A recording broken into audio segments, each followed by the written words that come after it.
Hello, my name is Josh and welcome to the channel. If you're new here, I am an iOS developer and I make apps. Yes. So in today's video, what I want to talk about is basically how I've made my apps, the tech stacks that I use to make my apps. There is a persistent theme. So once I figured something out with one app, I've then used this same theme or, this specific strategy amongst all of my other apps. So I've developed 4 apps that I want to say that I have developed that are actually available for people to use. So first off being KeepTrack. That was actually second off. First off being Nutrify. This one took me the most time because I ended up developing this one before there was even any of these ChatGPT bots or anything like that that you could talk to any of these AIs to kind of help you along and speed development up essentially. So yeah, Nutrify, KeepTrack, Sunny, which is completely open source. So this is my first open source application. This was an entry to the Google Kaggle MedGemma Impact challenge. Yeah, that's right.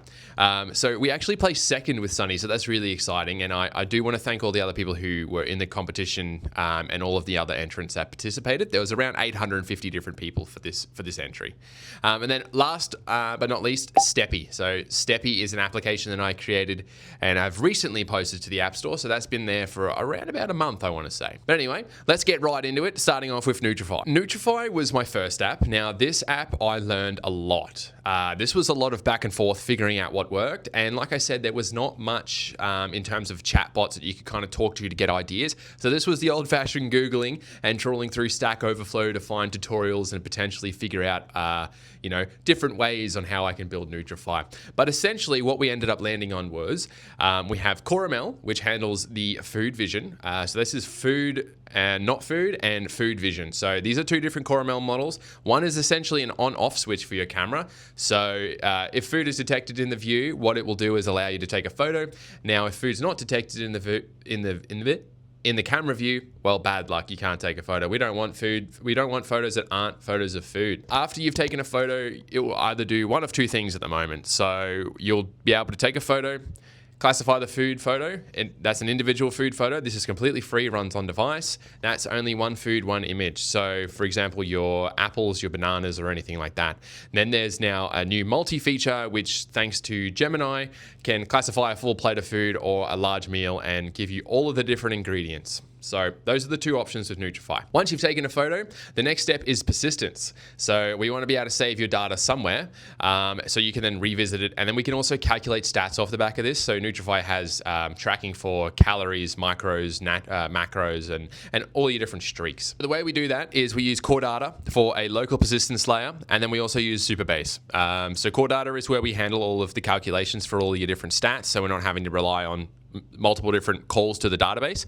And Supabase is going to be your essentially cloud server storage where you can then store all of your photos and your images. So if you delete Nutrify and log back in on a new account, everything's still there. It gets saved to the phone and then you're off to the races. So Nutrify uses CoreML, it uses core data, it uses Supabase, and it also uses the new Gemini API for reference. That is Nutrify. Now, on to KeepTrack. KeepTrack was actually an idea that we used to enter into a competition in Brisbane. So the competition or essentially the event was Launch AI. So it was a way for you to enter with an AI idea. And then what you would do is you would work through like a 6-month accelerator program and get a bit of training from VCs and all these other people to help refine your pitch so then you can then pitch eventually at pitch night. Now, KeepTrack was an idea my brother came up with. My brother Daniel, I do have to give him credit for this one. Essentially, you go around your house, take a photo of all your household items, and then what it would do is extract information and then give you a nice little home inventory. So it's in the name, I should have said that, KeepTrack AI Home Inventory. Now, KeepTrack is specifically Firebase and Gemini. There's no local persistence here. Well, I guess you could say the images are stored locally, so we do have a cache of the images locally. So then that way, you're not having to call them down from the database over and over and over again. The way KeepTrack works, and I wanted to give it a little bit of like a a nice little animation, so then you knew something was happening when you were essentially taking a photo. When you take a photo, it stores it into Firebase. So I moved from Supabase for this one. So we store it into Firebase, and that gives you a Google storage bucket URL for your image. So then you can hand that off to Gemini. So Gemini can just read straight from a Google storage bucket URL, which is really great. And then using the Firebase Firestore live, I think it's live activity or live. Essentially, you can have a whole bunch of your rows or a whole bunch of your data that's essentially live from the database, and it will do the polling and the updating live for you, so you can handle nice little animations. So I have an animation when you're processing the image, and then I have a done animation. KeepTrack essentially uses a Firebase stack along with a Google Gemini API to handle inference.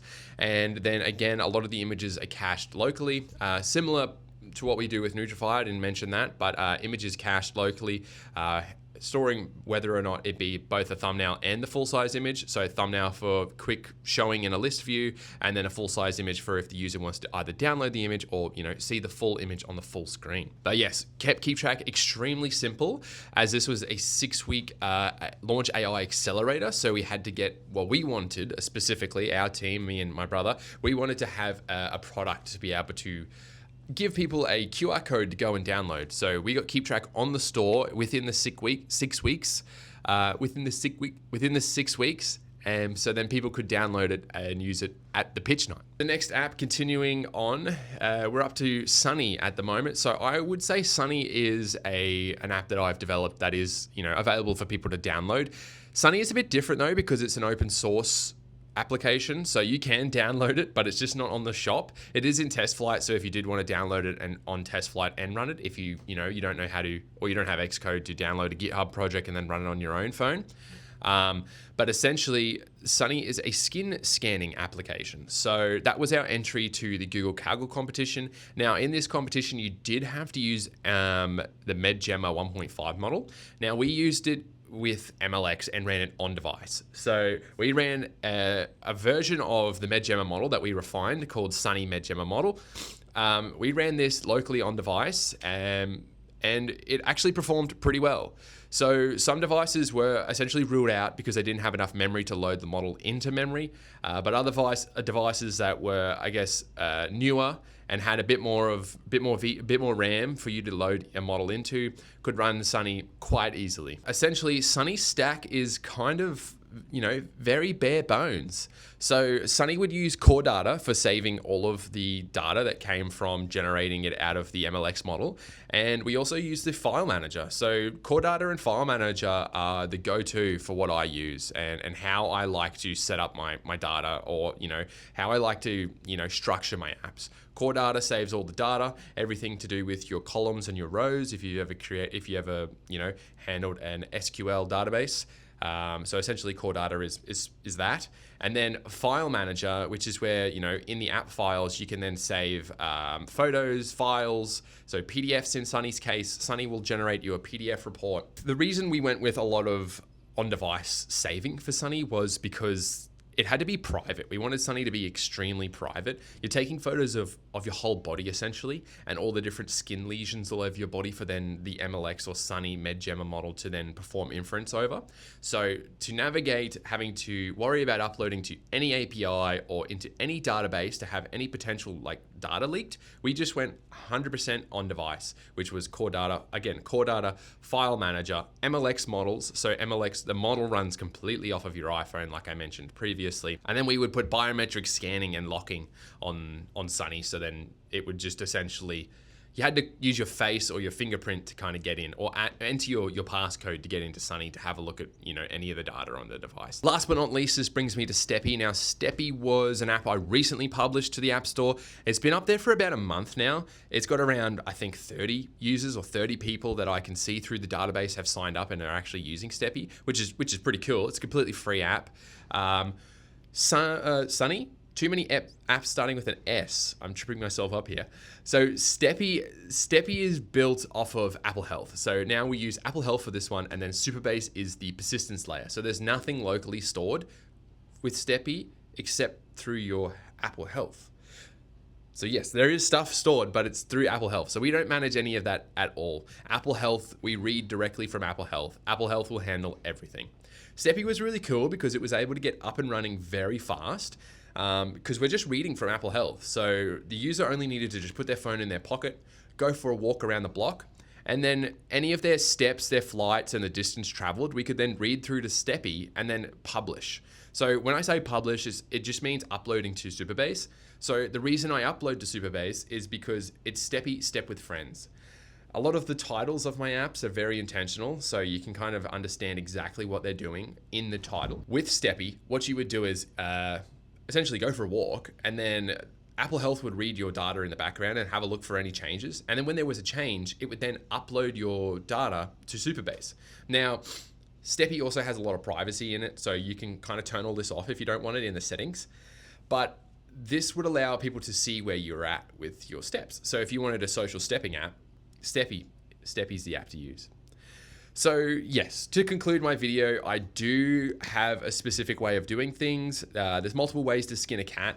I usually default to native to begin with, so core data as a persistence layer, user defaults, file manager for saving anything large, like a specific file or a photo or anything like that. And then I kind of weigh up, depending on the actual application, what sort of backend do I want to use, whether it be Firebase or Supabase. These are the two that I really gravitate towards. Both really easy to get started, both really easy to get going. If you had to ask me, I do prefer Supabase just purely because of the structure. Firebase, I still kind of have to wrap my head around the document and the collection. It's just not as natural to me, but some people do really like it. They are both really, really good at handling authentication. So that's what I usually gravitate towards for the backend. At the moment, I really like Gemini's API backend.